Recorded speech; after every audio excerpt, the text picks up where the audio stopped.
Do livro sobre a predestinação dos santos, de Santo Agostinho Bispo, século V.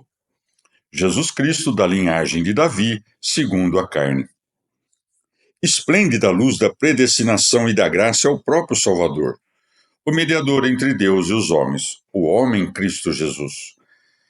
Para que isso acontecesse, como o adquiriu a natureza humana que nele existe?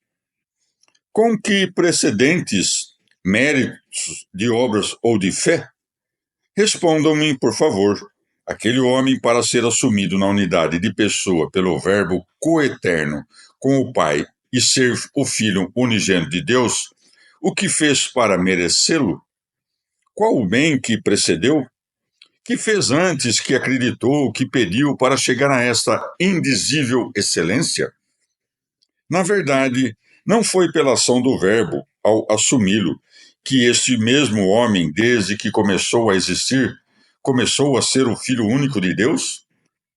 Manifeste-se assim a nós, em nossa cabeça, a fonte de graça, donde ela se vai difundir por todos os membros segundo a medida de cada um. Com efeito, a graça pela qual, no início de sua fé, um homem se torna cristão, é a mesma pela qual esse homem, desde sua origem, foi feito Cristo. Assim, pelo mesmo Espírito, renasceu aquele cristão e nasceu este, o Cristo. Pelo Espírito, faz-se em nós a remissão dos pecados, por esse mesmo Espírito que fez com que o Cristo não tivesse pecado algum. Deus teve a presciência de que faria tais coisas. Esta é, portanto, a predestinação dos santos, aquele que refugia ao máximo no Santo dos Santos. Quem poderá negá-la se compreende com justeza as palavras da verdade? Pois foi-nos ensinado que o próprio Senhor da Glória, enquanto homem feito Filho de Deus, foi predestinado.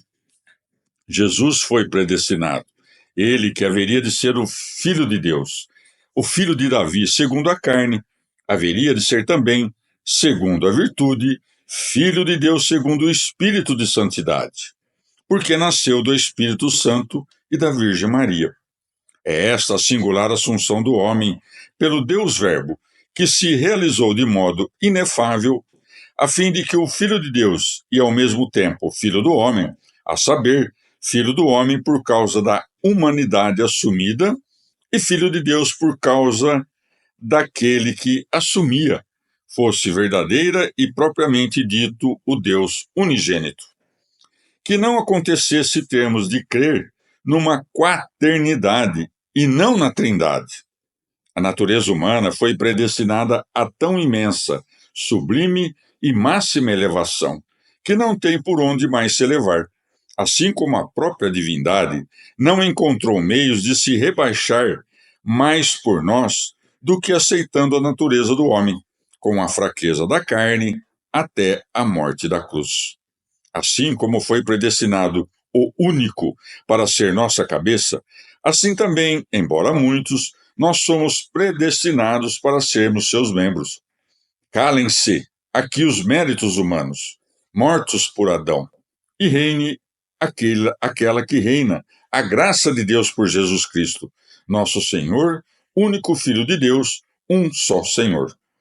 Quem quer que encontre em nós, em nossa cabeça, méritos anteriores àquela singular geração, busque em nós, seus membros, os méritos precedentes à múltipla regeneração.